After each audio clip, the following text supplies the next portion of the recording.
Now, I don't love being wrong any better than anyone Nobody else, does. but I would much rather do the best thing for the outcome, Mhm. whatever that is, whether it's scientific or whether it's business, even if that's someone else's idea.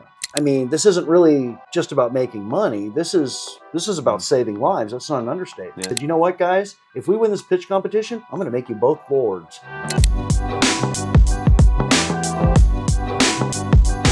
We're actually back here with Brandon and Jarek in. Where are you guys? We didn't actually say where you are physically around the world. We're in my lab, which is in the Yeah. basement of a medical research and healthcare delivery building in Indianapolis. Indianapolis. So I'm in UK, by the way. So that's another one which we had to get from two different locations. But we're here with Dr. Brandon Oberlin, talking about this incredible idea about using some of the high tech and some of the technology and virtual reality in particular to actually help people fight or recover from some of the substance abuse. And we've talked a lot about the ideation of how the actual business came to life and how it worked. It would be great now to get to a bit more of setting up and execution. And I'm really, really interested, Brandon, around how do you get the technology or the tech or the equipment and all of the things to actually work? How does idea turns into a tangible device that you actually showed us a moment ago? I think my answer to that will be more about people than it will be about technology, Mm, which is yeah. that I only had a limited understanding of what goes into VR. Heck, I only used it once in my life before I got into this project. So I knew I had to find somebody that had some expertise because I wasn't Mm, going to build it, and I don't have the expertise, and I don't have anyone that has that expertise. So I had to go out and find that expertise. Luckily, I was connected through somebody at the in one of our departments here, that people that do VR connected with a local business, and that developer's name Andrew Nelson. I mentioned him earlier. After mm, talking about it with him, I realized, I mean, this guy builds VR, and so he does the hardware. He knows how to, or excuse me, he works with the hardware. He builds the software, and he knows exactly the kind of programs to use, what the pros and cons of each are. He goes to these conferences where they present the newest things that are happening. mm, So he'll always come back from these new conferences and say, hey, this headset's about to come out, or there are these updates to the software and so forth. So he really stays on top of that. And basically, I ask him what's possible, and he, because I have ideas about how I want this thing to look and the kinds of scientific goals we have and therapeutic goals. But he tells me, okay, well, here's the limitations to that, and here's what I can build. mm, And so together we find that convergence. I have expertise he doesn't have. He has expertise I don't have. mm, And in the end, we were a great partner, but we weren't really building the business. I have a full time job. He has a full time job. Well, how's mm, this business going to succeed if we're both already working at our regular jobs? And that's mm, where Izzy came in. And mm, Izzy is all about entrepreneurial and tech startups mm, and the business side of things. That's his passion.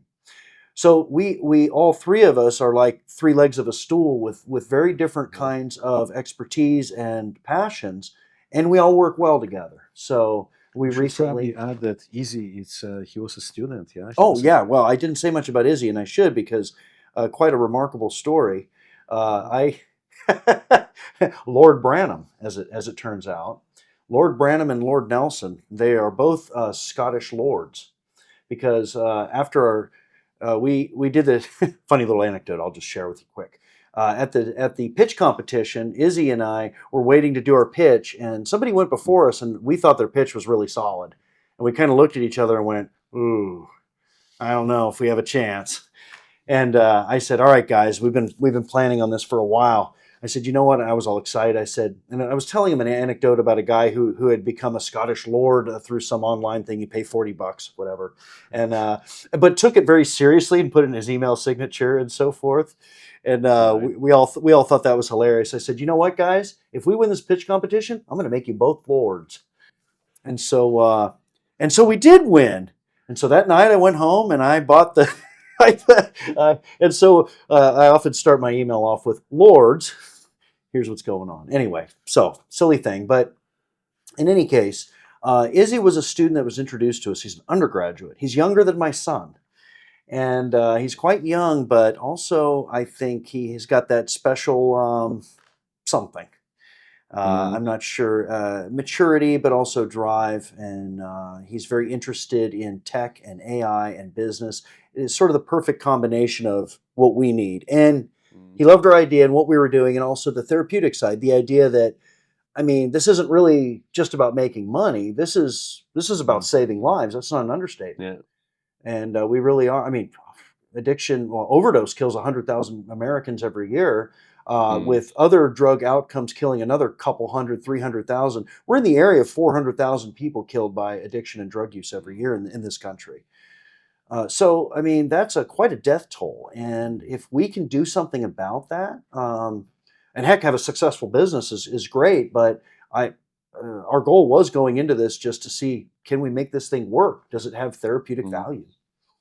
So, anyway, that's not a lot Absolutely. about the tech as so much as it is about the people. And And this and is, you finding the know, right this is people like that can Finding bring the the right tech, people. I guess. Yep, Yes. and Okay. coming together.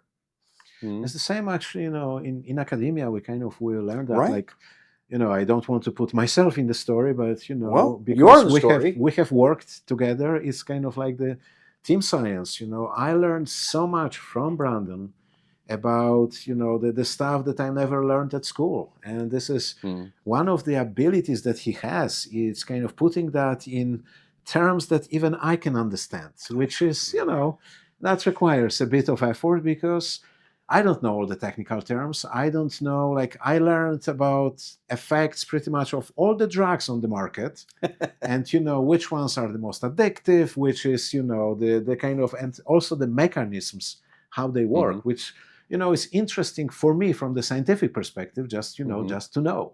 So, Actually, Yarrick, I mean, you're too modest. You're for our listeners, Yarrick is a co-investigator on all my grants. So this is actually another good example with on the academic side of where you have to find the right people. I have, as you know, a rudimentary understanding of statistics, Mm. it's, and so I need, and actually in the NIH world now they want a biostatistician.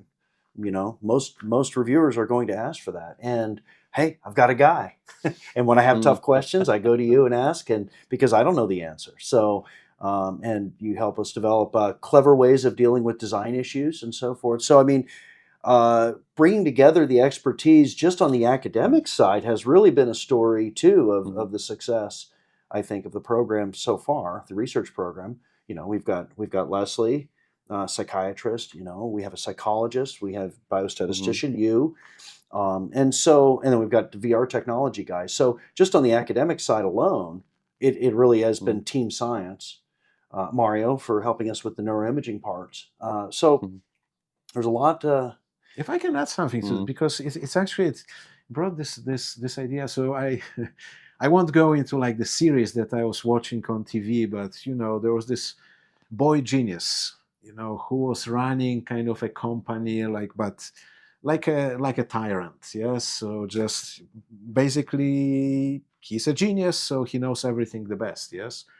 But I think there's this idea that science might be working similarly, and on some occasions maybe it does. But on many occasions, it's truly a team science where, yes, it's not that everybody's a leader, but in a sense, everybody is treated in a way it's valued for their expertise. Mm-hmm. So I imagine in your company, it's kind of similar way since you guys are all lords, but you know that there's everybody brings to the company their expertise, but it's not like, you know, there's one person who just Mm-hmm. says, okay, the everybody else is supposed to do without listening to their opinions or, you know, their kind Right. of their contribution to the project. Absolutely. Mm. And I think that's more of a personality trait than it Yeah. is a structure, right? You've got Mm-hmm. to find people who have that humility to be interested in the best solution rather than to be prioritize being right. Yeah. I don't love being wrong any better than anyone Nobody else, does. but I would much rather do the best thing for the outcome, whatever that is, whether it's scientific or whether it's business, even if that's someone else's idea. And I welcome disagreement. We were talking a little earlier before the show about having devil's advocate. I think that's a terrific idea.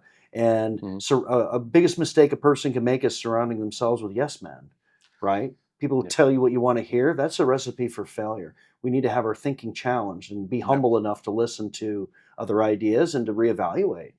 Yeah, yeah. I could not agree more.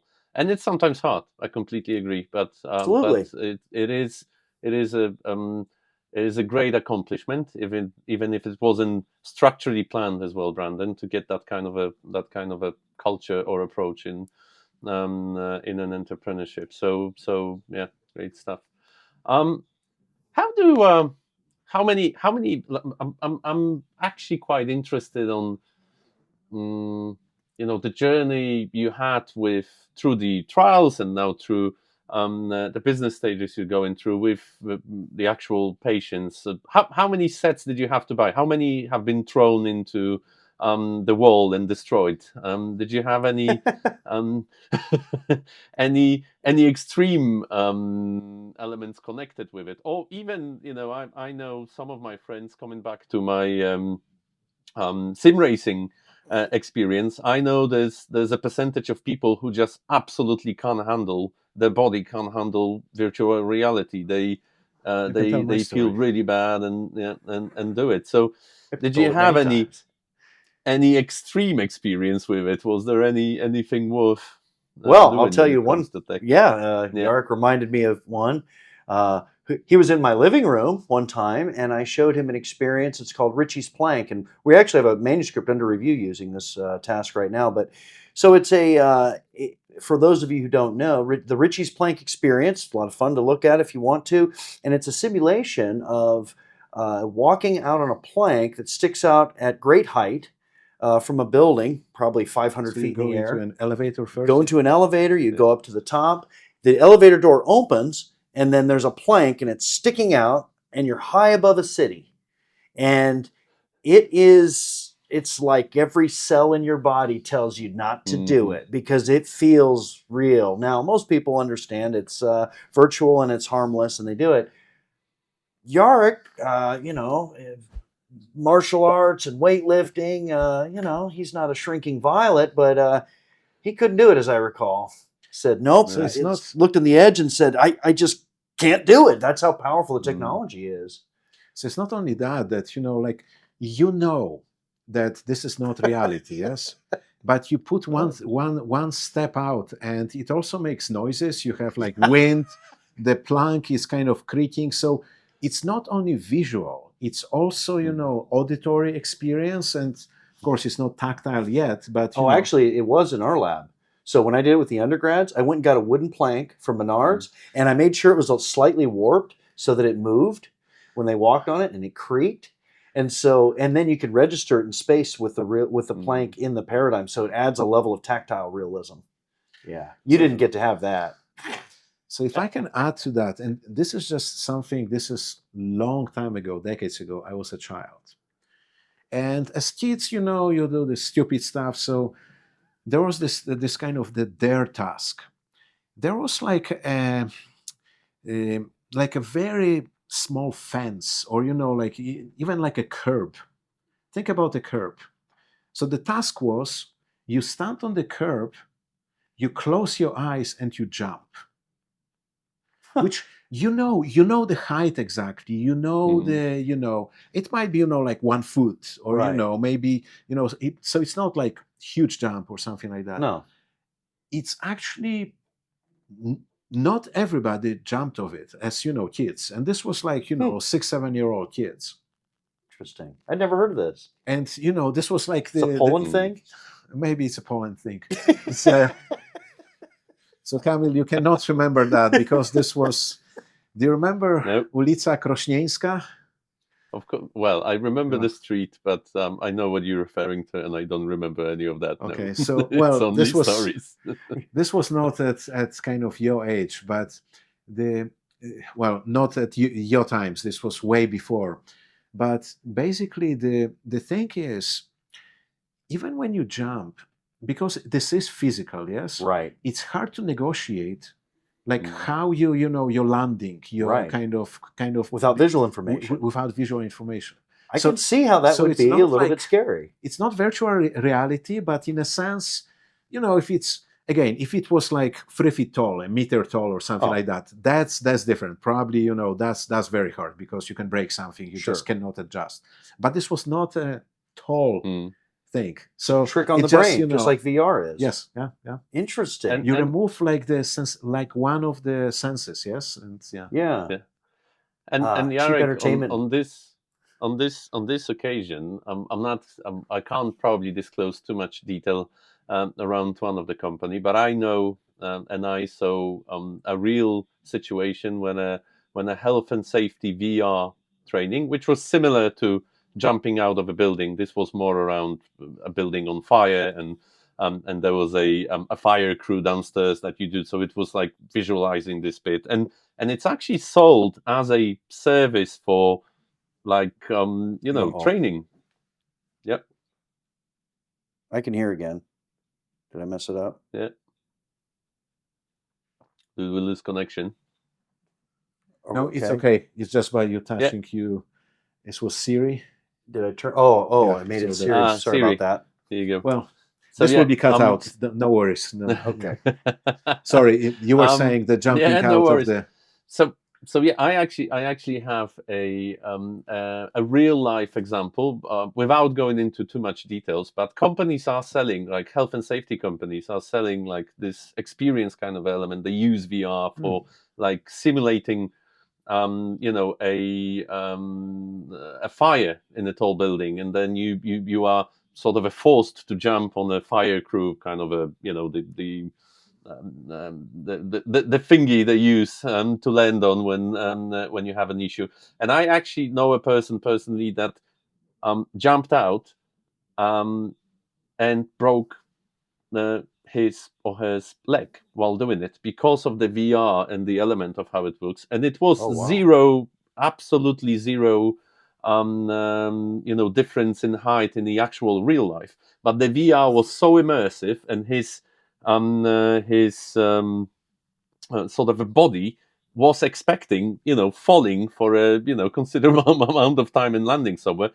Like almost the muscles and everything softened up to that degree that landing from literally a few centimeters ended up with a broken bone. So yeah, Wow. there's definitely thing in it. It's incredible. Yeah, I guess.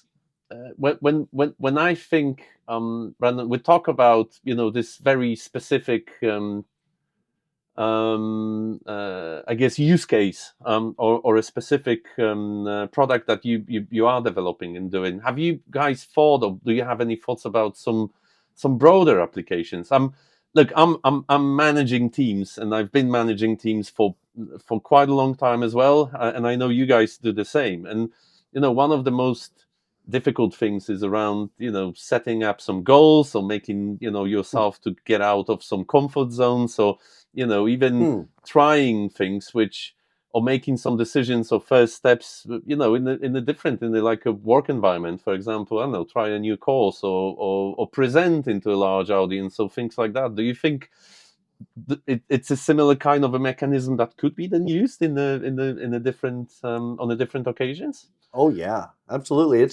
There are already applications for all those things out there.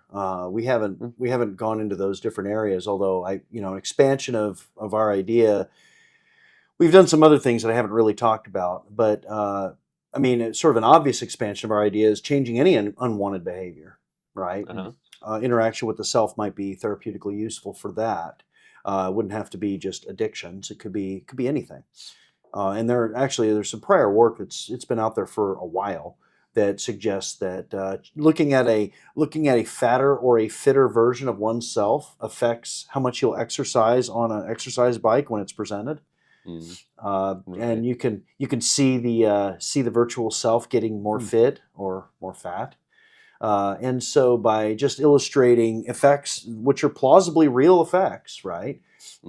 These are things that will happen if you make certain choices. There will be certain outcomes. But in terms of training, some of these more social aspects, I think there's a lot of upside and a lot of potential for VR Mhm. for people. And like I said, there already are things like this, but they'll get better in terms of public speaking, or maybe even Mhm. conflict resolution, or Mhm. negotiating a deal, or all kinds of things that are pretty challenging for people. And when it comes to actually doing it, the stakes are pretty high. So it'd be nice to Mhm. train it in advance, the way athletes train for events before they go to the Mhm. Olympics, right? Yeah, yeah. You don't want to screw up that big negotiation because you Yeah. have never done it before. This is a way maybe that person could train. So it seems like VR is a really useful medium, really useful technology for permitting low stakes training and skills development. Mhm. Yeah. So on that, if I may, this just came to me. What if you combined it with like AI?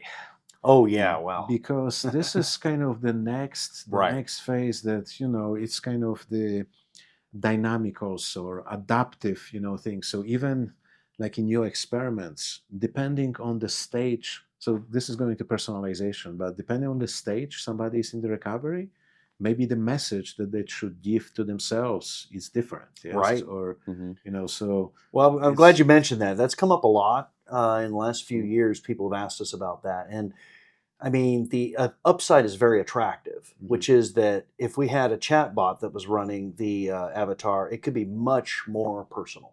Mhm. Whereas Mhm. right now it's a canned script, and people kind of sense that. But there is a big concern for me as somebody who works with a pretty vulnerable population, which is, I mean, we're talking about people who are in some cases emotionally fragile, Mhm. who are Mhm. coming out of homelessness, out of jail, out of all kinds of bad situations potentially, who are getting their life back together, and who aren't as emotionally stable with all mental health problems under wraps as well as we might like. To turn them loose with an AI chatbot is a scary proposition if we don't have good guardrails on it. You've probably heard some of these recent high profile cases of chatbots steering people into some very bad Yeah. territory. Yes. Yeah. Yeah. And that is the last thing we want to do. Like leave your wife and Yeah, leave your yes. wife, be with me, kill Yes. yourself, things like Yes. that. Yeah. That is Right. not the kind of Right. messaging we want Yeah. to show Yeah. up, and especially paired with the power of VR. Yeah. So Yes. Fair you enough. you would have the interactivity and personalization of AI combined with the sensory power of VR. That could be a very powerful therapeutic, but it could also be deadly if it was mishandled. If I can So, quote a famous philosopher, with great power comes great responsibility. Yes. who was that? Dr. Yes. Batman or something? Yeah, Dr. Batman. Yeah. Or No, Superman, that one was of those. Yeah. that was Spider-Man. Oh, Spider-Man's uncle. Spider-Man? But Spider-Man's it was uncle. actually Voltaire, I think, originally. Oh, But Voltaire. Okay. but yeah. Oh, was he a Marvel? Yeah, Marvel Yeah, guy? one of the Marvel characters. Yeah, Voltaire. one of them. Voltaire Yeah. man. Voltaire. um, yeah, but coming back to it, I think we're touching, one of the elements of and coming back to this power of this thing of where is the boundary and where, where and how, I guess, cautious we have to be with moving forward with some of the broaden sort of users in this case. I completely agree because it can do a lot of harm as well. And actually, I thought about it as well. Did you have any example of people that wanted to stay in the VR a bit longer than they should, and it was a better element or a better world than the one outside. We have had people who wanted to have they wanted the experience to be longer. We actually got that feedback Right. quite a bit in the pilot study. Mm. We said, because I would do a debrief with all of our subjects and sit down and ask them about, how was your experience? What could we do to make it better? Because at that time we were really Mm. trying to learn, and we learned a lot from these interviews about what could be better and what worked and what didn't. And so one of the pieces of feedback we got from a lot of people is, I wish it was longer. Mm. And some people wanted it to be more extreme. I remember that comment, which I thought was surprising. Mm. I mean, it's plenty emotionally, I think, engaging and powerful to see a very unflattering version of yourself telling you about how bad life has become due to addiction. Now, the other version talks about how great it's been due to recovery and goes into some details. But I would say it's an arousing experience, right? It certainly gets into emotions and it's very personal. So, but nonetheless, so we had people who wanted it to be longer. And I think your question maybe is if I'm not mistaken, is getting at the idea of, are there risks of people getting lost in this technology? And I wouldn't. My take on that is, at least based on the kind of work I've done, I wouldn't be terribly concerned about it for what we're doing. And in fact, we have and I didn't talk about this yet, but we have a take-home version where we give a person with 30 daily experiences where they go back to the city park and they don't have the same experience. They do different things and they spend more time with their future self. We've actually gamified it a little bit such that we have games and activities that they do. The real idea of it is that they spend more time with their future self. And future self doesn't deliver any more messaging, really. It's more just about spending time with future self to make future self seem real and to add that connection. In technical terms, it's decreasing the psychological distance between the present and the future self. And so that's the point of that. Now, we have engagement statistics from how long people can stay in that, and I can tell you that people don't stay in it all that long. So maybe if the tech was better, maybe if it was photorealistic and it was really really high quality, it is good, but it's not photorealistic. If it was more engaging in some way, would people get lost in it like the way people do with video games sometimes? I don't know. Now I'll say this too, to that point. I have become increasingly concerned, not as a researcher, but just as a human being that has eyes and can look around, with the level of disconnectedness with the real world that we see just with smartphones. Yeah. I mean, you can't go out to eat anymore without a table full of, well, I don't mean to point the finger, but often more younger people, not always.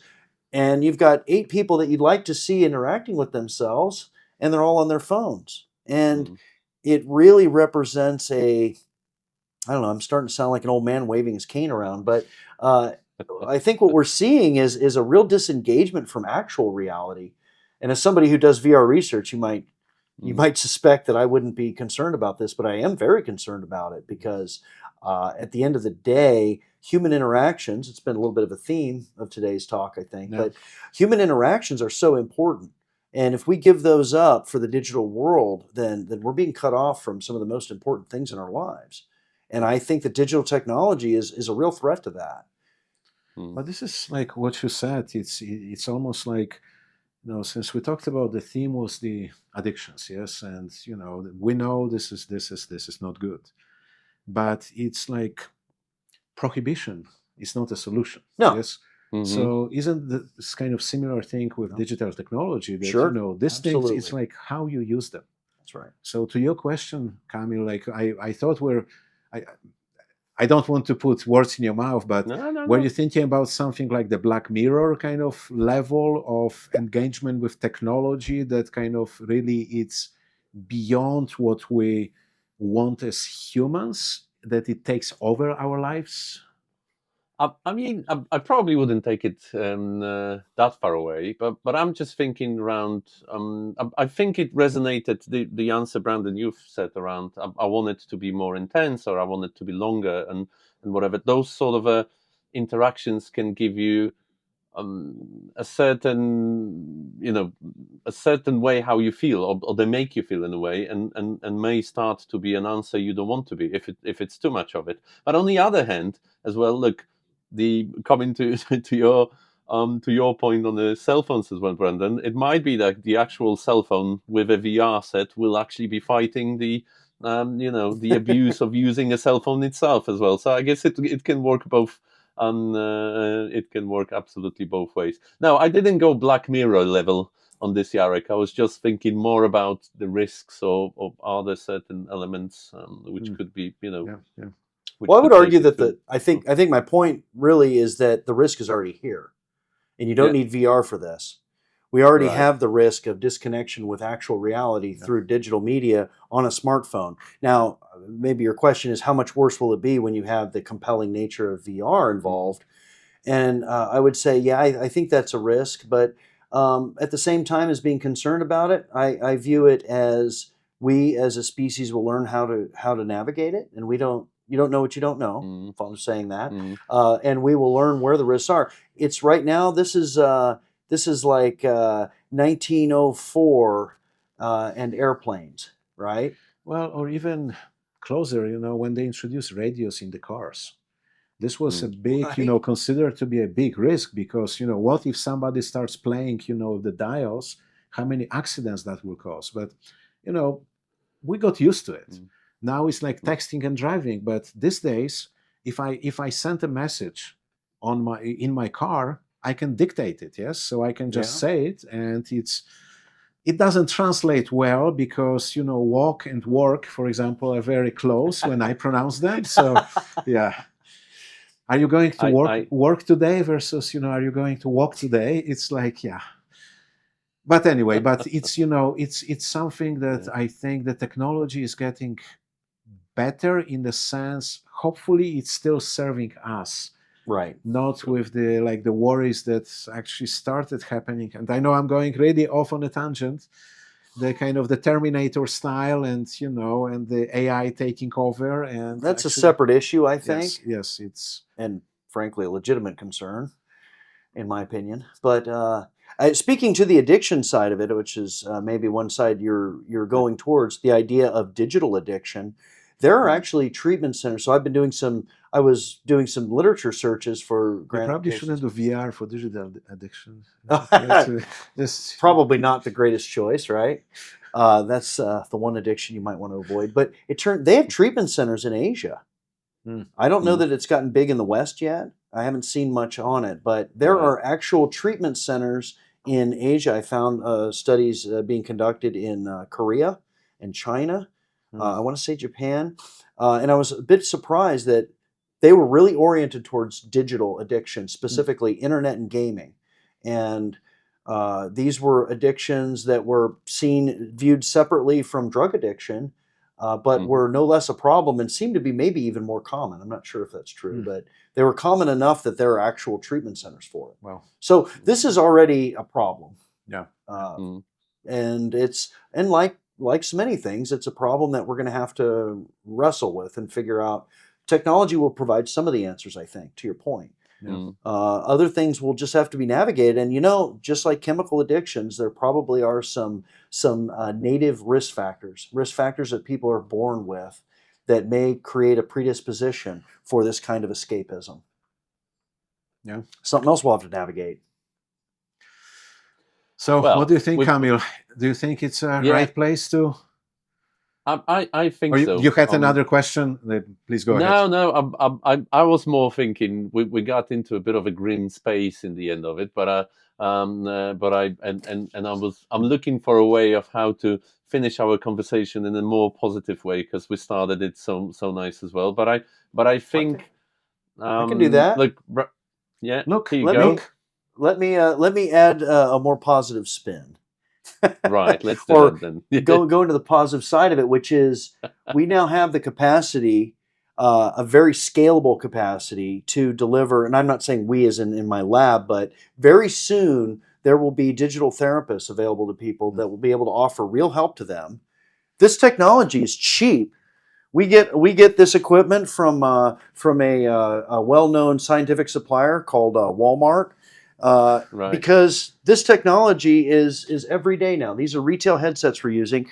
We can now the healthcare industry can in the very near future deliver digital therapeutics to people on a budget with VR or even not VR, just on the phone to anyone. Right? Doesn't matter if they live in the most remote place imaginable. Mhm. This technology is now accessible to almost everyone. And Yeah. there's a lot of evidence out there that it's beneficial. So lots of people getting help for less money, for having better experiences, maybe more personalized experiences, getting around some of the problems that humans have. One of the big problems that humans have is most therapists don't like it when you call them at 2 a.m. Your digital therapist doesn't mind.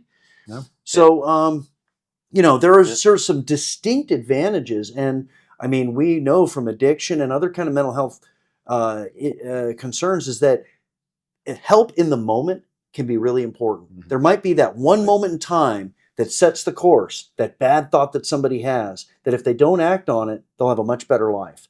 And that's where digital technology can come in.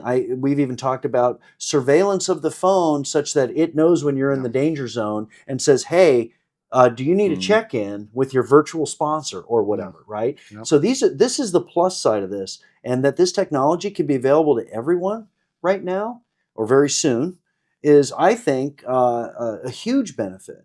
Yeah. So Hmm. I mean, it's a That's brave new That's- world in that sense, because but in a good sense. in a good sense, not a in dystopia.